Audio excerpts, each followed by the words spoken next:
Dear students, good evening. मैं पीयूष कुमार त्रिपाठी स्वागत करता हूं आप सभी का अपने YouTube channel SCS EDU point पर।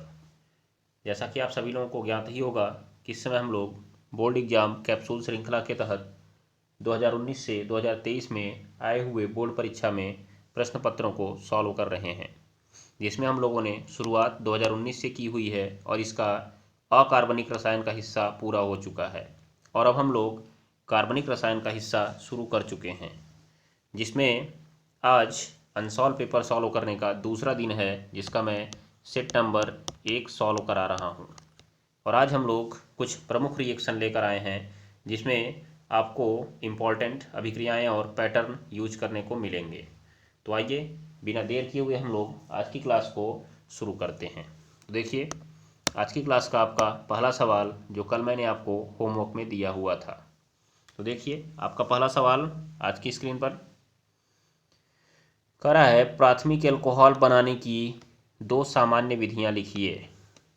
एथेनॉल से एथेन तथा एथॉक्सी एथेन कैसे प्राप्त करेंगे और इसके 2 मुख्य उपयोग लिखना है। संबंधित रासायनिक समीकरण भी देना है। एकदम आसान रिएक्शन।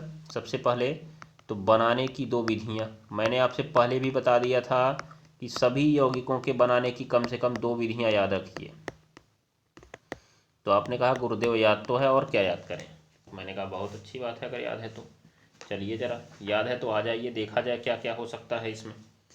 पहला तो आप कर सकते हैं इसमें कि सबसे पहला आप उसी यस-एन अभिक्रिया को याद करिए। कौन सी अभिक्रिया को याद करिए? SN अभिक्रिया को याद करिए, जिसमें हम लोगों ने एल्किल हैलाइड की क्रिया जलीय KOH से कराई हुई है। एल्किल हैलाइड की क्रिया जलीय KOH से कराई हुई है। ठीक है, यहाँ पे प्राथमिक एल्कोहल बोल रहा है, इसका मतलब है आपका OH समूह पहले नंबर पर ही जुड़ना चाहिए। तो एल्किल हैलाइड की क्रिया जलीय KOH से, रिएक्शन लिख लीजिए आप लोग, RX प्लस KOH। आपको मालूम है हमने यहाँ पे लिया था जलीय। अगर जलीय लिया है तो आप तुरंत बताएंगे प्रतिस्थापन होगा कि विलोपन। तो क्या होता है यहाँ पे प्रतिस्थापन, X समूह OH के द्वारा हो जाता है प्रतिस्थापित और बन जाता है KX। यही है आपका प्राथमिक एल्कोहल। ठीक है, देखिए मैंने पूरा ल लिख दिया है, बाकी आप लोग समझ लीजिएगा।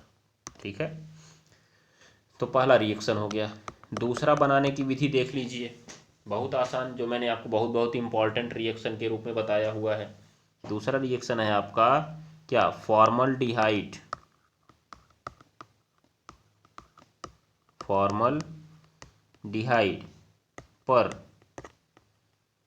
RMgX के योग से प्राप्त उत्पाद का जल अपघटन कराने पर प्राथमिक एल्कोहल बनता है, जिसे आप एक अंश एल्कोहल भी कह सकते हैं। प्राथमिक एल्कोहल बनता है। ठीक है, तो आइए ज़रा इस रिएक्शन को देखिए और सराहिए, बार बार सराहिए। फॉर्मल्डिहाइड लेना है, यहाँ पे HCHO लेना है आपको। ठीक है, उसके बाद आपने इसकी क्रिया करा देनी है ग्रिग्नार्ड अभिकर्मक RMgX से। तो ज़रा एक बात समझ लीजिए, ये जो RMgX है इसमें R प्लस बनाता है, और जो MgX है, एक मिनट उल्टा हो रहा है जी। जो R है आपका वो बनाता है माइनस, जो R है वो क्या बनाता है? माइनस, और जो MgX है वो बनाता है प्लस। तो आपको पता होना चाहिए कि इस डबल बॉन्ड में अगर हम बात करें तो इलेक्ट्रॉन तो ऑक्सीजन की ओर भगे होंगे, उस पर आंशिक ऋणावेश, और कार्बन पर कौन आएगा? आंशिक धनावेश। तो आप बताइए R माइनस किसके पास जाएगा? कार्बन के पास ही तो जाएगा ना। तो बाकी बचा MgX O के पास चला जाएगा। तो आप देखेंगे कि जो पाई बंध है वो टूट जाएगा, और मैंने आपको पहले ही बता रखा है कि योग की अभिक्रिया में एक पाई टूटता है और कितने सिग्मा बनते हैं? 2 सिग्मा बनते हैं। तो देखिए एक पाई टूट जाएगा और 2 सिग्मा बन जाएंगे। एक सिग्मा यहाँ बनेगा जिस पर R जुड़ जाएगा, और दूसरा सिग्मा बनेगा जो इस पर MgX जुड़ जाएगा, हो जाएगा। अब आप इसका करा देंगे जल अपघटन। मैं तीर को नीचे की ओर बना देता हूँ, आप समझ लीजिएगा। अब आप इसका करा देंगे जल अपघटन। जैसे ही जल अपघटन कराएंगे तुरंत ही आपको मालूम होना चाहिए कि OH माइनस बनाता है, और चूंकि यहीं से आप देख रहे हैं कि कार्बन पर प्लस आया हुआ है, इसीलिए इसमें का जो आपका OH है, OH वो चला जाएगा कार्बन के पास, जो H बचेगा वो चला जाएगा O के पास। तो आपका यौगिक कैसे बनेगा देखिए ज़रा। आपका यौगिक बनेगा वो R है, R के पास है CH2 क्योंकि 2 हाइड्रोजन है, और उस C के पास और कौन चला गया, OH चला गया, और प्लस में आपका ये MgOH और X निकल जाएगा बाहर, जिसे आप नहीं दिखाएंगे तो भी कोई प्रॉब्लम नहीं है। इस R को मैं सीधा कर देता हूँ। अब आप बताइए ये बना हुआ यौगिक प्राथमिक अल्कोहल है कि नहीं है? कैसे है ज़रा देखिए। ये OH समूह है, OH समूह से जुड़ा हुआ कार्बन कितने R से जुड़ा हुआ है, एक R से जुड़ा हुआ है, इसलिए इसका नाम पड़ेगा एक अंश अल्कोहल। अभी अगर ये 2 R से जुड़ा होता तो 2 अंश अल्कोहल हो जाता। यहाँ हमको लेना पड़ा फॉर्मल्डिहाइड। याद रखिएगा, आपके दिमाग में चलेगा क्यों फॉर्मल्डिहाइड ही लिए, अगर कोई अन्य एल्डिहाइड लिए होते तब। तो मैं कहूँगा जरा आप ध्यान से देखिए, अगर अन्य एल्डिहाइड लिए होते तो आपका सूत्र होता RCHO, यहाँ पे R रखते तो यहाँ भी क्या रखते आप, R रखते, तो बनने वाले यौगिक में यहाँ पर एक और R आता, और OH समूह से जुड़ा कार्बन एक कार्बन और 2 कार्बन से जुड़ जाता, जिससे ये बन जाता 2 अंश अल्कोहल। ठीक है। अगर यहाँ पे कीटोन लेते RCOR तो दोनों जगह R, यहाँ भी R रहता आपका, तो यहाँ भी एक R और जुड़ता, तो 3 R हो जाते और 3 अंश अल्कोहल बन जाता। तो इस अभिक्रिया में आपके तीनों अल्कोहल बन जाते हैं। आप इस बात को दिमाग में बैठा लीजिएगा, तो यही मान बदलिए और लिख लीजिएगा आसानी से आप लोग। ठीक है, चलिए। तो ये हमारा प्राथमिक अल्कोहल बनाने की कितनी विधियां हो गई जी, 2 विधियां हो गई। उसके बाद आपसे क्या पूछ रहा है जरा देखेंगे आप। यहाँ देखिए, यहाँ कह रहा है आपसे एथेनॉल से एथेन और एथॉक्सी एथेन कैसे प्राप्त करेंगे। आइए जरा देखिए, नंबर एक आ जाइए। पैटर्न लगेगा आपका, पैटर्न कहा आपका बनाना है एथेनॉल से एथेन, एथेनॉल से एथेन। एथेनॉल का सूत्र क्या होता है जी, CH3 CH2 OH। इससे आपको बनाना है एथेन, मतलब CH3 क्या कराएंगे आप, इसका बता सकते हैं क्या? तुरंत बोलिए, पैटर्न, पैटर्न बताइए, पैटर्न। कहीं से भी आपको जाना है अगर एल्केन तो आप उसका क्या करा दीजिए, लाल फास्फोरस ऑब्लिक HI करा दीजिए, हो जाएगा। तुरंत ही क्या हो जाएगा आपका, यहाँ पे तुरंत ही आपका अपचयन हो जाएगा। क्या हो जाएगा, अपचयन हो जाएगा, और ये बन जाएगा आपका एथेन। देख रहे हैं कितना आसान। अगर आपने पीछे पैटर्न वाली क्लास ली हुई है तो आपको ये आसानी से याद होगा, और मुझसे पूछने की ज़रूरत भी नहीं पड़ेगी कि गुरुदेव ये हुआ कैसे है, क्योंकि मैंने आपको बता रखा है पीछे। ठीक। उसके बाद दूसरा देखिए आप, दूसरा कह रहा है कि भैया प्राप्त करो एथेनॉल से एथॉक्सी एथेन। एथेनॉल से एथॉक्सी एथेन।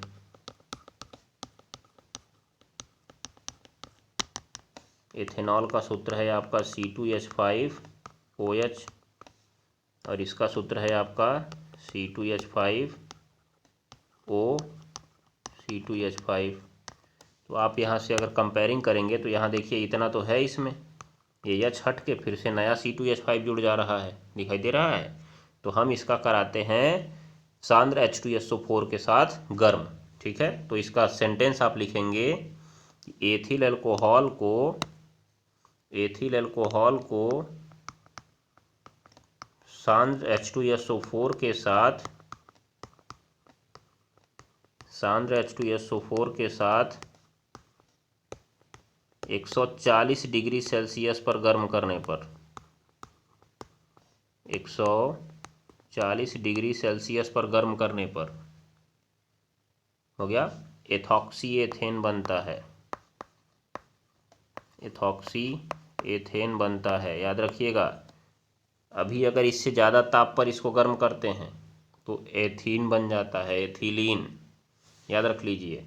तो इसमें हुआ क्या था, चूंकि जब भी आप सांद्र H2SO4 की उपस्थिति में किसी को गर्म करते हैं ना तो वहाँ से जल बाहर निकलता है। तो एक जगह से H ले लेगा और एक जगह से OH ले लेगा, निकल जाएगा बाहर। तो आप देखेंगे बचा इधर C2H5O, इधर बचा C2H5, यही आपका बन गया एथॉक्सी एथेन। ठीक है, ये बात को आप ध्यान में रखेंगे, एथॉक्सी एथेन। चलिए मैं इसी में आपको बता देता हूँ कि अगर इसी को आप गर्म करते एथेनॉल को ही, एथेनॉल का सूत्र आपका CH3CH2OH होता है, तो मैं CH3 में से एक H ऊपर कर देता हूँ और CH2 के बाद जो OH होता है मैं उसको ऊपर कर देता हूँ।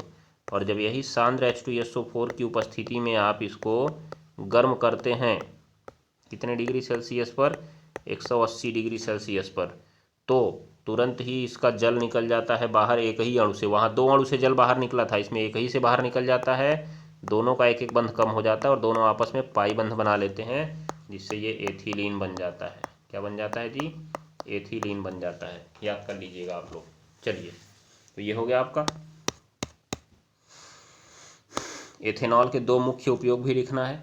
एथेनॉल के दो मुख्य उपयोग, तो पहला आप लिख लीजिएगा पेय पदार्थ बनाने में, पेय पदार्थ बनाने में।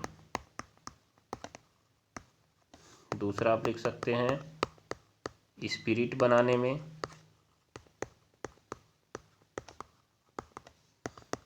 तीसरा आप लिख सकते हैं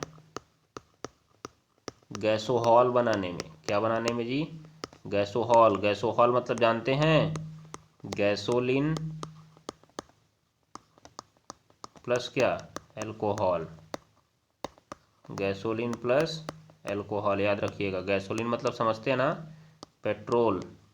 गैसोलीन माने पेट्रोल होता है, पेट्रोल। तो पेट्रोल प्लस एल्कोहल बनाने में, याद रख लीजिएगा।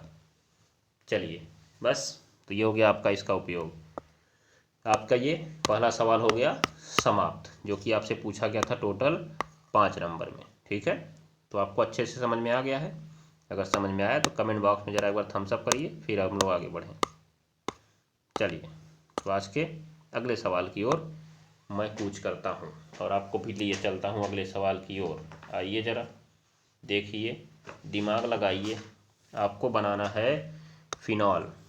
फिनॉल बनाने की दो विधियां आपको बतानी है। बताएंगे क्या आप फिनॉल बनाने की दो विधियां? आपको मैं एक तो पैटर्न में ही पढ़ा चुका हूँ, एक अभिक्रिया मैं पैटर्न में ही पढ़ा चुका हूँ। क्या मैंने पढ़ाया हुआ है जी? मैंने पहला पढ़ाया है आपको डाउ अभिक्रिया के द्वारा।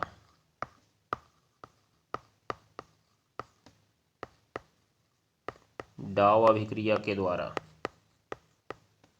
ठीक है। तो डाउ अभिक्रिया में क्या हुआ था, डाउ अभिक्रिया में आप इसको गर्म करते हैं सोडियम हाइड्रोक्साइड के साथ उच्च दाब पर, याद रखिएगा। तो हमारे पास क्लोरोबेंजीन होता है डाउ अभिक्रिया में। इसका अगर सेंटेंस आप लिखेंगे तो लिखेंगे क्लोरोबेंजीन को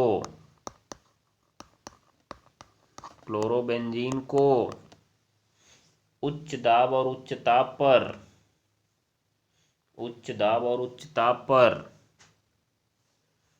NaOH के जलीय विलयन के साथ गर्म करने पर, NaOH के जलीय विलयन के साथ गर्म करने पर सोडियम फिनॉक्साइड प्राप्त होता है। सोडियम फिनॉक्साइड प्राप्त होता है, जिसके अम्लीय जल अपघटन से फिनॉल बनता है। जिसके अम्लीय जल अपघटन से फिनॉल बनता है। तो देखिए यहाँ पे 200 ATM रहता है और 300 डिग्री सेल्सियस तापमान रहता है। NaOH से आपने गर्म किया जब, तो यहाँ पे अदला बदली हो जाती है और C6CH5OH तो यहीं पर बन जाता है। तो आपने कहेंगे फिर फिनॉक्साइड आपने क्यों बोला? तो मैं आपको बता दूं कि जो यहाँ पे Na है, OH है और एक क्षार है, और ये फिनॉल जो है अम्लीय गुण रखता है। क्या रखता है? अम्लीय गुण रखता है। इसीलिए तुरंत ये क्षार से क्रिया करके अपने H को त्याग देता है। किसको त्याग देता है जी? H को त्याग देता है और उसकी जगह सोडियम को ला देता है। तो ये बन जाता है आपका C6H5ON। तो आपको इसका HOH कराना पड़ता है। क्या कराना पड़ता है जी? HOH कराना पड़ता है। किसकी उपस्थिति में? H+ अर्थात अम्ल की उपस्थिति में। तो जैसे ही अम्ल की उपस्थिति में आप कराते हैं, फिर से आपका Na जो है उस OH के साथ भाग जाता है और फिर आपका अलग हो जाता है C6H5OH। तो कहेंगे यही कहानियाँ पहले क्यों नहीं हुई, अब क्यों हो रही है? तो मैं बताऊंगा आपको कि देखिए यहाँ पे जो आपने अम्ल लिया है, अब अगर यहाँ पे क्षार बनेगा ना, देखिए प्लस में क्षार भी तो बनेगा इधर, तो अब जो क्षार बनेगा उसकी क्रिया इस वाले अम्ल से हो जाएगी, फिनॉल से नहीं हो पाएगी, तो आपको मिल जाएगा फिनॉल। तो ये हो गया आपका फिनॉल प्राप्त करने का रिएक्शन, आप ऐसे लिख सकते हैं। दूसरा देखिए, बहुत आसान रिएक्शन, दूसरा पैटर्न से ही आप समझ लेंगे। सैलिसिलिक अम्ल से फिनॉल, तो आप लिखेंगे सैलिसिलिक अम्ल को सोडा लाइम के साथ गर्म करने पर, सैलिसिलिक अम्ल को सोडा लाइम के साथ गर्म करने पर फिनॉल बनता है। क्या बनता है? फिनॉल बनता है। तो आइए जरा सैलिसिलिक अम्ल ले लिया जाए। यहाँ पे है आपका OH और यह आर्थो स्थिति पर रहता है COH, तभी तो इसका नाम पड़ा है सैलिसिलिक अम्ल। इसको आप गर्म कर दीजिएगा सोडा लाइम के साथ। सोडा लाइम किसे कहते हैं? सोडा लाइम का फॉर्मूला जो होता है वो होता है NaOH + CaO। इसके साथ गर्म कर देते हैं तो ये सिस्टम यहाँ से हट जाता है, विकार्बोक्सिलीकरण हो जाता है। याद रख लीजिएगा, विकार्बोक्सिलीकरण का मतलब कार्बोक्सिल समूह गायब हो जाता है। और जैसे ही आपका गायब होता है, आपके पास मिल जाता है केवल और केवल फिनॉल। क्या मिल जाता है? फिनॉल। बाकी यहाँ पे आपका सोडियम कार्बोनेट बाहर निकलता है, उससे आपसे कोई ख़ास मतलब नहीं होना चाहिए। और यहाँ पे आपका H2O भी बाहर निकल जाता, नहीं लिखेंगे तो भी कोई गलती नहीं है। तो देखिए कितना आसानी से आपने दो प्रक्रियाएं इसके बनाने की पढ़ ली। हो गया कि नहीं हो गया? बहुत ही आसान रिएक्शन है, बस आपको थोड़ा सा ध्यान देने की ज़रूरत होती है। ध्यान देंगे तो आराम से बना लेंगे आप। चलिए अब आइए, फिनॉल की क्रिया निम्नलिखित लोगों से करा रहे हैं। एक बार सांद्र NO3 से करा रहे हैं, फिर ब्रोमीन जल से करा रहे हैं, फिर जिंक से करा रहे हैं। तो फटाफट देख लीजिए। पहला नंबर लिखेंगे, फिनॉल की सांद्र HNO3 से क्रिया।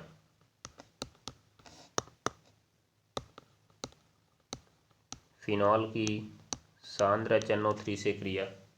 तो आप इस क्रिया में लिख लीजिए, फिनॉल की क्रिया, फिनॉल की क्रिया नाइट्रीकरण मिश्रण से कराने पर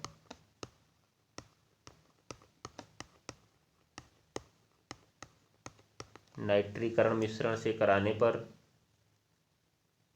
हो गया 2,4,6 ट्राई नाइट्रोफिनॉल बनता है। ट्राई नाइट्रोफिनॉल बनता है, जिसे पिक्रिक अम्ल कहते हैं, जिसे पिक्रिक अम्ल कहते हैं। जरा देख लीजिए अपना रिएक्शन आप लोग।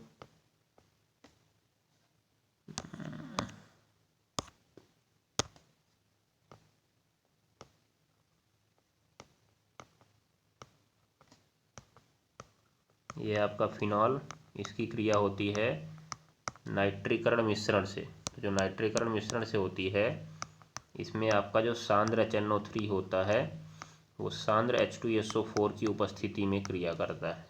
किसकी उपस्थिति में? सांद्र H2SO4 की उपस्थिति में। वास्तव में यहाँ जो H2SO4 है वो उपस्थिति में नहीं आता है। H2SO4 पहले क्रिया करता है, फिर बाद में HNO3 क्रिया करता है, लेकिन हमको उससे मतलब है नहीं। आपको ये बताना है कि ये जो फिनॉल है वो कौन सा दैसिक होगा, आर्थोदैसिक होगा, मेटादैसिक होगा कि पैरादैसिक होगा। तो आपका जवाब तुरंत होना चाहिए कि गुरुदेव आर्थो और पैरादैसिक होगा। इसीलिए तो मैंने लिखा 2,4,6 ट्राई नाइट्रोफिनॉल।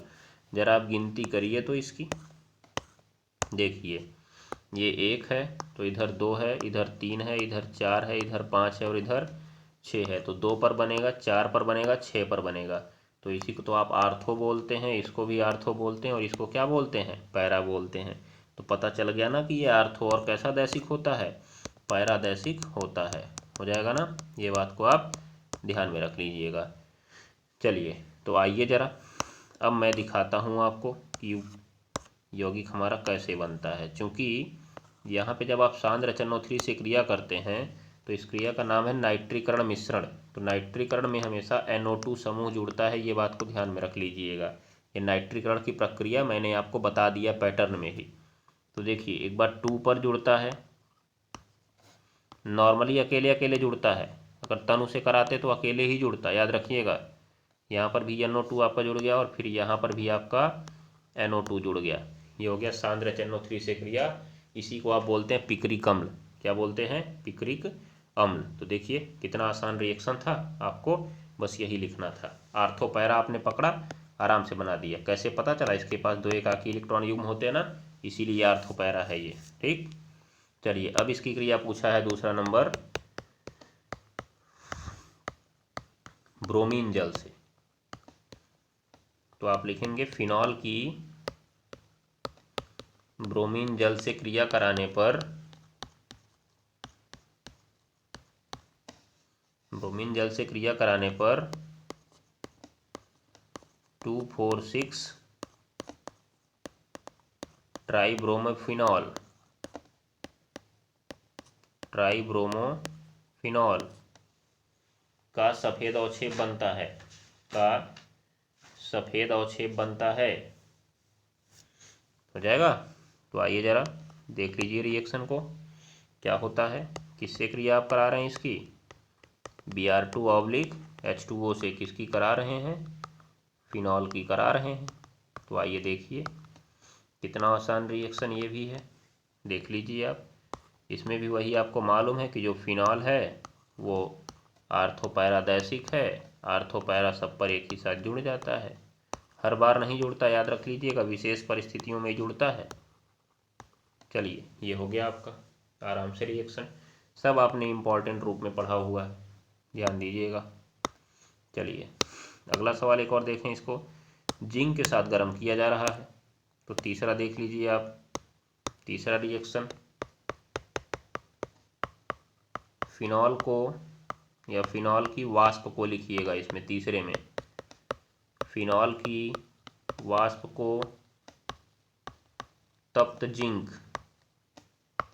के ऊपर प्रवाहित करने पर बेंजीन बनता है। तप्त जिंक के ऊपर प्रवाहित करने पर बेंजीन बनता है, याद रख लीजिएगा। मतलब इसका हो जाता है अपचयन। क्या हो जाता है जी, अपचयन।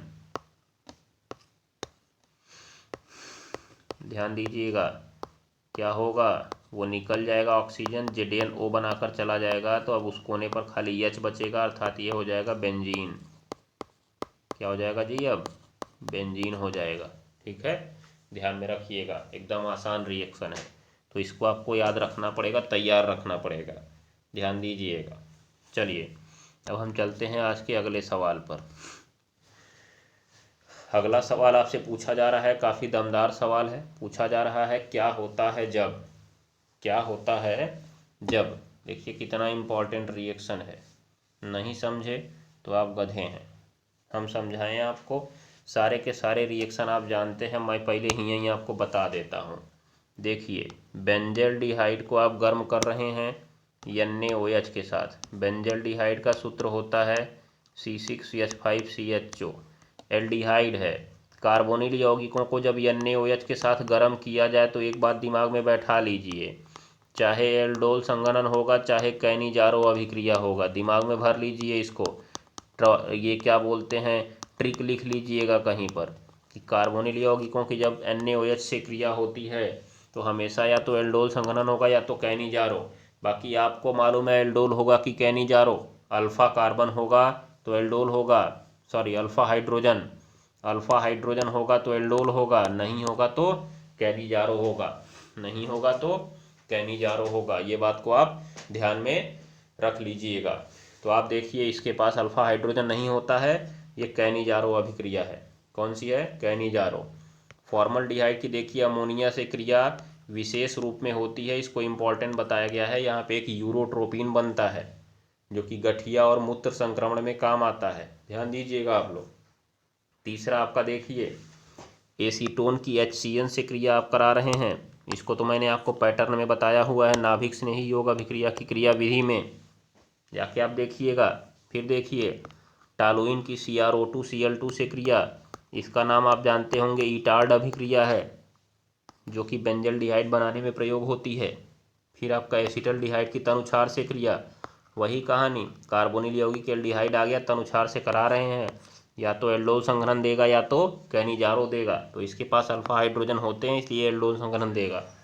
तो देखिए कितने आसान रिएक्शन है आपके सामने। अगर आप इसको ना कर पाएँ तो आपको चुल्लू भर पानी में डूब मरना चाहिए, ध्यान दीजिएगा।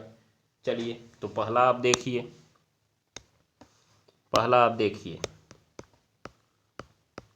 बेंजल्डिहाइड को आपको गर्म करना है NaOH के साथ। किसके साथ? NaOH के साथ। तो देखिए ज़रा, आप लिखिए C6H5CHO। जैसे ही आप इसको NaOH के साथ गर्म करते हैं तो मैं यहाँ पे इसको अभी हटाता हूँ या लिख ही देता हूँ, एक ही लाइन में हमको लिखना है, ज़्यादा दिमाग नहीं चलाना है। तो देखिए जैसे ही आप गर्म करते हैं होता है कैनिजारो रिएक्शन। और एक मैं आपको बता दूं कि जब भी कैनिजारो रिएक्शन होगा तो एक बार ऑक्सीडेशन होगा और एक बार रिडक्शन होगा। तो आप ज़रा बताइए कि जो आपकी नज़र में ये आपको दिख रहा है CHO समूह, इसका ऑक्सीडेशन किस में होता है? COOH में होता है। उसके बाद जो आपका OH समूह दिख रहा है, सॉरी इसकी बात कर रहा हूँ मैं, इसी को CHO समूह का रिडक्शन किस में होता है? मैंने अभी कल परसों आपको पैटर्न में लिखवाया हुआ था, CH2OH में होता है। ठीक है, तो तुरंत ही एक बार इसका ऑक्सीकरण हो रहा है और एक बार इसका अपचयन। तो जैसे ही ऑक्सीकरण हुआ तो ये C6H5COOH में बदल गया, और जैसे ही इसका अपचयन हुआ ये बन गया C6H5CH2OH में बदल गया। याद रखिएगा किस में बदल गया? CH2OH में बदल गया, जिसे आप नाम कहते हैं बेंजील एल्कोहल। क्या कहते हैं जी? बेंजील एल्कोहल। ये बहुत इंपॉर्टेंट यौगिक है, याद रखिएगा, बहुत सारे लोगों को नाको चना चबवा देता है। ठीक है, उसके बाद ज़रा देखिए, आपको जब रिएक्शन देखेंगे तो उसमें उत्तर में मिल जाएगा आपको C6H5COOH की जगह यहाँ पे आपको Na दिखा मिल जाएगा। क्यों? क्योंकि जो इसका नाम है वो आप जानते हैं बेंजोइक अम्ल। क्या जानते हैं? बेंजोइक अम्ल जानते हैं। तो अम्ल जो है क्षार से क्रिया कर लेगा और लवण प्लस क्या बना लेगा? जल बना लेगा। तो मैं आपको यहाँ से बता रहा हूँ, H हटा सकते हैं आप, और H की जगह आप क्या ले आ सकते हैं? H की जगह आप ला सकते हैं Na ला सकते हैं। क्या ला सकते हैं? Na। तो ये आपका उत्पाद बनता है कैनिजारो अभिक्रिया में, C6H5CHO plus NaOH। Cannizzaro reaction लिखिएगा, यहाँ पे जो आपका NaOH रहता है वो 50% रहता है, ये भी दिमाग में बैठा लीजिएगा। तो आपका C6H5 देखिए, एक ऑक्सीडेशन होगा एक रिडक्शन, बस इतना पकड़िएगा। कैनिजारो में एक का ऑक्सीडेशन एक का रिडक्शन। ऑक्सीडेशन वाला बना COOH और जो रिडक्शन वाला है CH2OH। परंतु जो COOH बना था वो अम्ल था, इसीलिए उसने क्षार से क्रिया करके लवण बना दिया। ठीक है, ये बात को आप याद रखेंगे। चलिए दूसरे पर चलते हैं हम लोग। दूसरा रिएक्शन देखिए, फॉर्मल्डिहाइड की अमोनिया से क्रिया करा रहा है।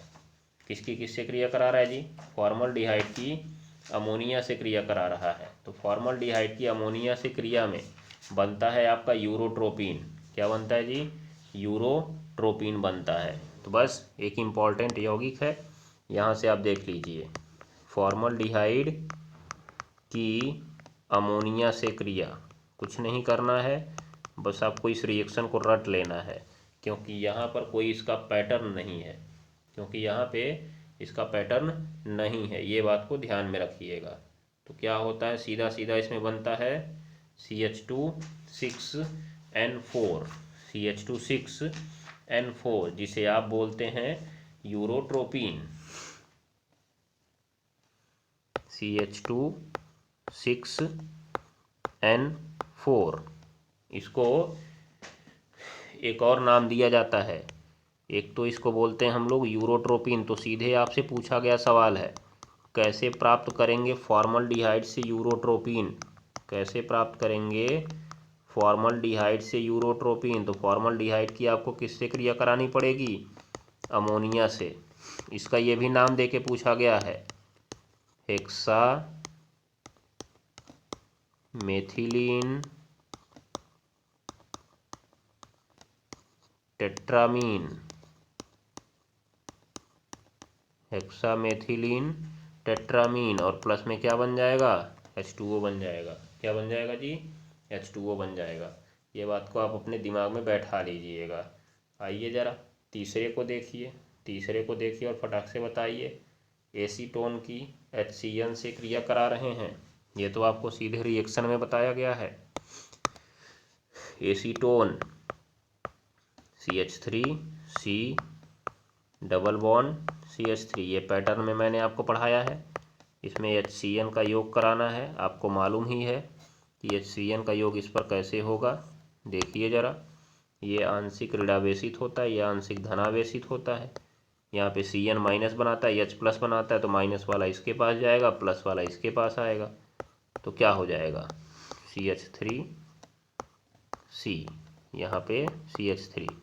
आपको मालूम ही है, एक पाई टूटेगा, 2 सिग्मा बनकर तैयार हो जाएंगे। तो O के पास एक सिग्मा H जुड़ गया और इसके पास दूसरा सिग्मा CN जुड़ गया, जिसे आप बोलेंगे एसीटोन साइनोहाइड्रिन। एसीटोन साइनोहाइड्रिन हो जाएगा ना। ये आपका तीसरा रिएक्शन हो गया समाप्त। देखिए अगला, देखिए टालुइन को CrO2 Cl2 से ऑक्सीकृत करते हैं। तो ये तो है आपका सीधे ईटार्ड अभिक्रिया। क्या है, ईटार्ड अभिक्रिया। इस रिएक्शन में आपका बनता है बेंजल्डिहाइड। क्या बनता है, बेंजल्डिहाइड बनता है। तो मैं आपको साफ साफ शब्दों में बता देता हूँ। क्या बता दूँ मैं आपको, कि इस अभिक्रिया में जैसे ही आप टालुइन को क्रोमिल क्लोराइड के साथ गर्म करते हैं CCl4 की उपस्थिति में, क्रोमिल क्लोराइड का फॉर्मूला होता है CrO2Cl2, ठीक है। तो एक जटिल यौगिक बनता है। क्या बनता है जी, जटिल यौगिक बनता है, जिसका आप जल अपघटन कराते हैं। क्या कराते हैं, जल अपघटन। वो भी जटिल यौगिक कैसे बनता है, यही दोनों जुड़ जाते हैं। कैसे, देखिए C6CH5CH3 × 2 CrO2 और Cl2, बस ये जुड़ जाता है। फिर हम कर देते हैं इसका जल अपघटन। तो जैसे ही जल अपघटन करते हैं, तुरंत ही ये बना लेता है C6H5CHO, C6H5CHO। उसके बाद और यहाँ पे बन जाता है आपका क्रोमिक अम्ल H2CrO4, और प्लस आपका जो है HCl निकल जाता है बाहर। तो आप में जगह रहेगी तो आप सीधा आगे ही लिखेंगे, हमारे में जगह नहीं थी इसलिए मैंने नीचे कर दिया इसको। ये आपका बन गया बेंजल्डिहाइड। ये आपकी वेरी इंपॉर्टेंट रिएक्शन में लिखवाया गया होगा, ईटार्ड अभिक्रिया। हुआ कि नहीं हुआ, देख लीजिए कितना बढ़िया रिएक्शन है ये। आप एक काम भी कर सकते हैं, क्या कर सकते हैं, देखिए कि केवल आप इसको लिखिए ये वाला, और तीर के बाद डायरेक्ट इसको लिख दीजिए, वो भी सही है, कोई गलती नहीं है, ठीक है। ध्यान में रखिएगा, हिंदी लिखना होगा, लेकिन वहाँ पे आपको केवल रासायनिक समीकरण देने की बात कर रहा है, तो केवल आप रासायनिक समीकरण ही लिखेंगे, हो जाएगा ना। ध्यान में रखिए। लास्ट देखिए रिएक्शन क्या लिखा हुआ है। लास्ट रिएक्शन लिखा है, एसिटल्डिहाइड को तनुछार से क्रिया कराएंगे। एसिटल्डिहाइड को तनुछार से क्रिया कराएंगे। तो जाइए जरा देखिए क्या होता है। ये तो आपका हो गया एल्डोल संघनन, ये आपका हो गया एल्डोल संघनन। कल की क्लास में मैं आपको एल्डोल संघनन विस्तार पूर्वक बताऊंगा, और आपको साथ में कीटोल भी बताऊंगा, तो इसके उत्पाद आपको समझ में आ जाएंगे, ठीक है। आज फिलहाल ये रिएक्शन में आ रहा है, इसलिए मैं आपको यहाँ पे बता दे रहा हूँ। तो देखिए इस पैटर्न में होता क्या है, ज़रा देख लीजिए आप ध्यान से, मैं दिखाता हूँ आपको। एल्डोल संघनन जब होता है तो इसमें इसके 2 अणु भाग लेते हैं। कितने अणु भाग लेते हैं? 2 अणु भाग लेते हैं। ठीक है, कैसे बनता है आप जरा इसकी ओर फोकस कीजिए। तो आइए जरा देखा जाए कि एल्डोल संघनन में उत्पाद कैसे बनता है। तो पहली बात मैं आपको बता दूं कि जब एसीटल्डिहाइड को तनु NaOH के साथ गर्म करते हैं, किसके साथ गर्म करते हैं जी? तनु NaOH के साथ गर्म करते हैं, तो एक यौगिक बनता है जिसमें एल्डिहाइड और अल्कोहल दोनों के गुण पाए जाते हैं। जिसमें एल्डिहाइड और अल्कोहल दोनों के गुण पाए जाते हैं, जिसे हम लोग कहते हैं एल्डोल। जिसे क्या कहते हैं जी? एल्डोल कहते हैं। ये बात को आप ध्यान में रख लीजिएगा। ठीक है, तो कैसे बना आपका, आप इस बात को देखिएगा। हम लोग इसको लेते हैं 2 अणु, इसका 2 अणु लेते हैं और यहाँ पे मैं ऑक्सीजन को थोड़ा नीचे करता हूँ, हाइड्रोजन को इसके बगल में कर देता हूँ। ठीक है, ये हाइड्रोजन को मैं यहाँ पे ऊपर कर देता हूँ और इसको नीचे कर देता हूँ। प्लस के बाद यहाँ आपका इसका 3 हाइड्रोजन होता है ना, क्योंकि कार्बन के पास कितने हाइड्रोजन होते हैं इसमें? दूसरा अणु जब लिखेंगे फिर से CH3CHO, तो 3 हाइड्रोजन होंगे इसके पास, CH3 हो गया और बगल में आपका CHO हो गया। अदला बदली हो जाती है इसमें। कैसे? देखिए जरा, ये हाइड्रोजन यहाँ से निकल के चला आता है उसके पास, ये जो हाइड्रोजन है यहाँ से निकलता है और इस ऑक्सीजन के पास चला आता है। तो इस कार्बन का एक कम होता है, वो इस कार्बन से जुड़ जाता है। यहाँ पे तीर के ऊपर आपको लिख देना होता है तनु NaOH। जो आपका उत्पाद बनता है, मैं थोड़ा नीचे लिखता हूँ इसको, CH3 और आपका ये CH रहता है और नीचे देखिए आपका OH हो जाता है और फिर यहाँ पे हो जाता है CH2 और लास्ट में आपका CHO। इसी को बोलते हैं एल्डोल। क्या बोलते हैं जी? एल्डोल। ये बात को ध्यान में रख लीजिएगा। तो ये आपका हो गया रिएक्शन एल्डोल संघनन का। ठीक, तो आपने देखा कि एल्डोल संघनन ही था, परंतु उसने उसका नाम देकर पूछा। तो आप देखिए रिएक्शन कैसे कैसे इंपॉर्टेंट हो सकते हैं। ठीक है, इस तरह से आप अपना रिएक्शन अब तैयार करना प्रारंभ कर दीजिएगा। चलिए हम चलते हैं आज के आखिरी सवाल पर। आज का आखिरी सवाल है आपका, कैसे प्राप्त करेंगे? इसमें सब के सब पैटर्न पर ही आधारित हैं। बहुत आसान, एकदम लल्लू सवाल। नहीं कर पाए तो गधे हैं आप, मूर्ख हैं आप, पागल हैं आप, याद रखिएगा। और उससे भी बड़ा पागल तब मैं हूँ जो मैं आपको पढ़ा रहा हूँ, याद कर लीजिए। चलिए, पहला आपको कह रहा है कि भैया बनाओ फेनिल साइनाइड से। किससे बनाओ? Phenyl cyanide. फेनिल साइनाइड से बनाओ बेंजोइक अम्ल। बेंजोइक अम्ल बनाओ। तो मैंने कहा ये तो बहुत ही आसान सवाल, कैसे जी? देखिए, फेनिल का मतलब C6H5, साइनाइड का मतलब C ट्रिपल बॉन्ड N। आपने कहा गुरुदेव झोंक झोंक गुरुदेव, मैंने कहा कहा झोंके? आपने कहा अरे CN दिख गया, CN। हम कहे तब का हुआ? आपने कहा तुरंत ही कराओ ना जल अपघटन। कितने अणु का? 3 अणु का। और पैटर्न में मैंने पढ़ाया हुआ था आपको, जैसे ही 3 अणु का जल अपघटन होता है, ये जो CN है COOH में बदल जाता है, तो तुरंत ही बन जाता है उसके पास C6H5 COOH। देख लीजिए, एक ही लाइन में प्राप्त हो गया। कैसा जल अपघटन कराते हैं यहाँ पे? अम्लीय जल अपघटन कराते हैं। तो बस खत्म काम। फेनिल साइनाइड का अम्लीय जल अपघटन कराने पर बन जाता है बेंजोइक अम्ल। आपने कहा वाह गुरुदेव वाह, ये तो पैटर्न काम कर गया। मैंने कहा हाँ बच्चा, पैटर्न काम ही करेगा। ये आइए बेंजोइक अम्ल से बेंजीन। अभी फिर कहेंगे वाह गुरुदेव वाह, पैटर्न आ गया।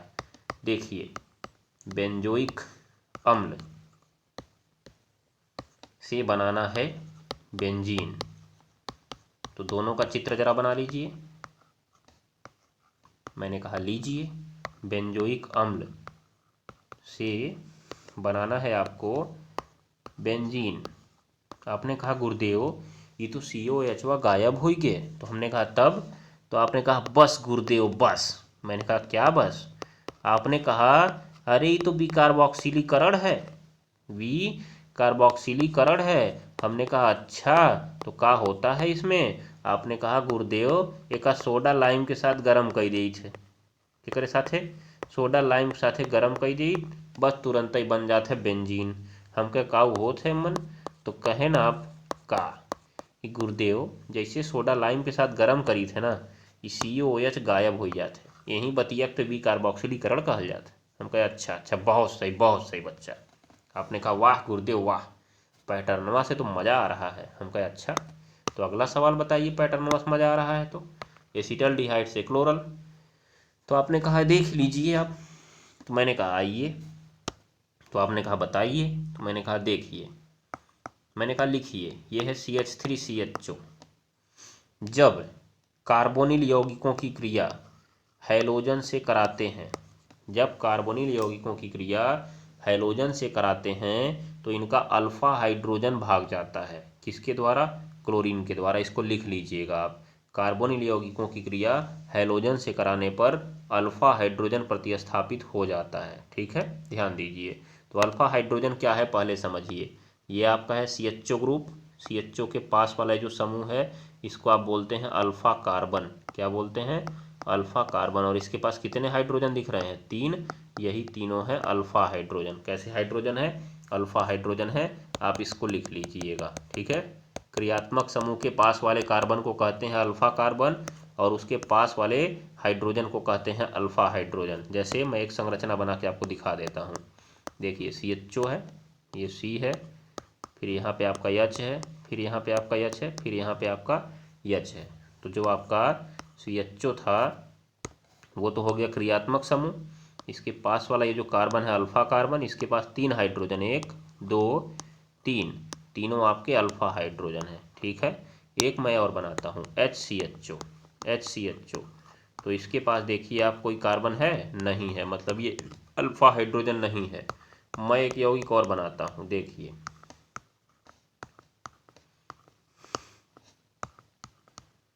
इधर देखिए, इसमें आपका ये CHO समूह है। CHO समूह के पास वाला जो कार्बन है अल्फा, अब क्या इसके पास कहीं हाइड्रोजन दिख रहा है? कहेंगे ये तो है। अरे उसका नहीं है, वो इसका है ना, याद रखिए, इसका थोड़ी ना है। तो इसके पास भी अल्फा कार्बन नहीं है, ये बात को आप ध्यान में रख लीजिएगा। तो आइए ज़रा यौगिक देखिए अपना। अब क्या होता है, इसका अल्फा हाइड्रोजन जो है क्लोरीन के द्वारा हो जाता है विस्थापित। 3 अल्फा हाइड्रोजन है, तीनों को क्लोरीन के द्वारा कर दीजिए विस्थापित, तो आपका बन जाएगा CCl3CHO। इसी का जो नाम होता है वो होता है क्लोरल। क्या होता है जी? इसी का नाम जो होता है वो होता है क्लोरल। तो देखिए कितना आसान बन गया, एसिटल्डिहाइड से क्लोरल। फिर देखिए एसीटोन से आपका बन गया प्रोपेन टू ऑल। एसीटोन से प्रोपेन टू ऑल। एसीटोन का सूत्र देख लीजिए आप, CH3C डबल बॉन्ड O, फिर यहाँ पे CH3 हो जाएगा। तो आपका क्या हुआ यहाँ पे? इससे आपको बनाना है propane two all. Propane two all मतलब CH, यहाँ पे OH और इधर आपका CH3। तो आपने कहा गुरुदेव तो कुछ हुआ नहीं।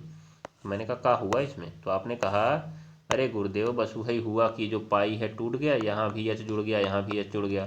तो मैंने कहा आपने H जोड़ा, इस बात को कहते क्या है?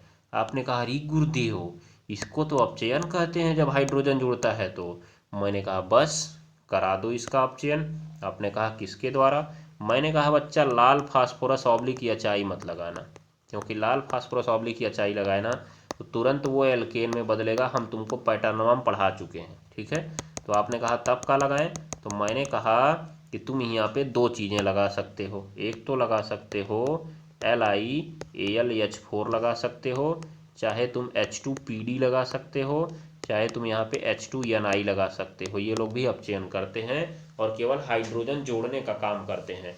इन लोग का एक ही काम होता है, कहीं पर भी हाइड्रोजन जोड़ देते हैं, कुछ और नहीं करते हैं, याद रख लीजिएगा। ठीक है, हाइड्रोजन जोड़ते हैं बस। तो ये क्या करेंगे, पाई बंध को तोड़ देंगे, 2 सिग्मा बनाकर दोनों पर हाइड्रोजन जोड़ देंगे, बस खत्म काम।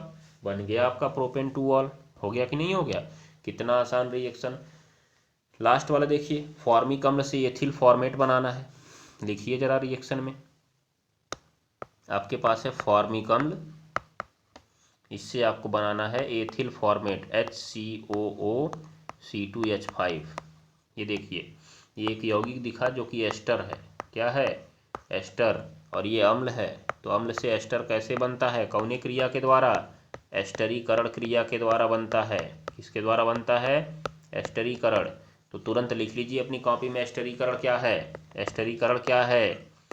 अम्ल प्लस एल्कोहल, अम्ल प्लस एल्कोहल माइनस जल बन जाता है एस्टर। बस काम खत्म। अम्ल प्लस एल्कोहल माइनस जल बन जाता है एस्टर। तो अम्ल तो आपके पास ये फॉर्मिक अम्ल है, एल्कोहल कौन सा लेना पड़ेगा तब, क्योंकि HCOO तो यहीं से हो गया है, आपको C2H5 दिखा, इसका मतलब एल्कोहल में आपको C2H5OH लेना पड़ेगा। तो जो बनाना है उसको लिखिए, आपका दिमाग अपने आप काम कर जाएगा, याद रखिएगा। तो C2H5 जो OH है, यहाँ से आपको दिमाग लगा लेना है कि हमको लेना पड़ेगा अब HCOOH प्लस C2H5OH। मैं इसको लिख रहा हूँ उल्टा, जिससे निकालना आसान हो। तो ये हो गया आपका फॉर्मिक अम्ल और ये हो गया आपका एथिल एल्कोहल। तो मैंने कहा अम्ल प्लस एल्कोहल माइनस जल, तो जल क्यों निकला जानते हैं, क्योंकि आपने यहाँ पे लेना था सांद्र H2SO4, हो जाएगा तुरंत ही जल निकल जाएगा आपका बाहर। कैसे देखिए ज़रा, एक का H और एक का OH, ठीक है, इस तरह से। तो क्या हो गया, यहाँ से आपका बन गया आपका, देखिए HCOO और बचा आपका C2H5, आपका जल निकल गया प्लस में, यहाँ पे माइनस H2O आप लिख सकते हैं। इसी का नाम है एथिल फॉर्मेट। क्या है, एथिल फॉर्मेट। कितना आसान अभिक्रिया है, बस थोड़ा सा दिमाग चलाना है, ठीक है। चलिए, तो बस आज के लिए इतना ही। अब हम मिलेंगे कल की क्लास में, तब तक के लिए टाटा बाय बाय, नमस्कार, गुड बाय। आपके पहले सेट के सारे रिएक्शन समाप्त हो चुके हैं। इस सेट में केवल एक प्रश्न और बचा हुआ है, जो कि आपके जैव अणु से संबंधित है, ठीक है। ये बात को ध्यान में रखिएगा, इसको हम लोग सॉल्व करेंगे कल की क्लास में। तो जाइए पढ़िए और मस्त से पढ़िए, अच्छे से पढ़िए, क्योंकि पेपर नज़दीक आ रहा है। लोगों को धोखा मत दीजिए, याद रखिएगा, अपने लिए पढ़िए, ठीक। चलिए बस।